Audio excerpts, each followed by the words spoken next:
కేంద్రం నుంచి ఆంధ్రప్రదేశ్కు 50,000 కోట్ల రూపాయల మేర బడ్జెట్ ద్వారా లబ్ధి చేకూరిందన్నారు ఆనపర్తి ఎమ్మెల్యే నల్లిమిల్లి రామకృష్ణారెడ్డి. రాజమండ్రి బీజేపీ కార్యాలయంలో మీడియాతో ఆయన మాట్లాడారు. రాజధాని అమరావతికి 15,000 కోట్ల రూపాయలు అప్పుగా ఇచ్చినా దానికి కేంద్రమే గ్యారంటీ ఉండటం వల్ల దానిపై వివాదం లేదని చెప్పారు.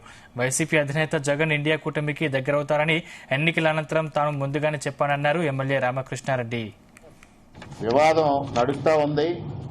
కేంద్ర ప్రభుత్వ హామీతో ప్రభుత్వ రంగాల నుంచి సహకారం అందిస్తామన్నారు. దాని అర్థం ఏంటి సార్? కేంద్ర ప్రభుత్వ హామీ అంటే అర్థం ఏంటి?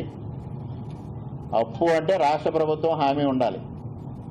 కేంద్ర ప్రభుత్వం హామీ ఉంది అంటే అది సహకారం. ప్రభుత్వ రంగ సంస్థల నుంచి సహకారం అందిస్తాం. ఇదే కాదు, భవిష్యత్తులో కూడా అందిస్తామనేది ఆర్థిక మంత్రి గారు స్పష్టంగా ప్రకటించారు.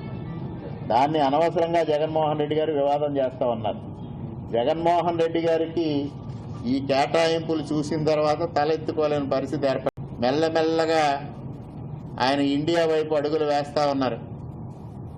నేను మొదట్లో చెప్పా, కాంగ్రెస్లో విలీనం చేయడం ఖాయం అని. ఎవరు చెప్పారు, ఎలా చెప్పారు, మీకున్న ఆధారాలు ఏంటని మాట్లాడారు ఆ రోజు కొంతమంది వైఎస్ఆర్సీపీ నాయకులు. ఇవాళ స్పష్టంగా అర్థమవుతా ఉంది. ఆయన 60 రోజులు పూర్తి అవ్వకుండా రాష్ట్రపతి పాలన పెట్టమని ఢిల్లీలో ధర్నా చేయటం, దానికి ఇండియా కూటమి నాయకులు దానికి మద్దతు తెలియజేయటం. అఖిలేష్ యాదవ్ ఎందుకు వెళ్ళి మద్దతు తెలిపాడండి దానికి?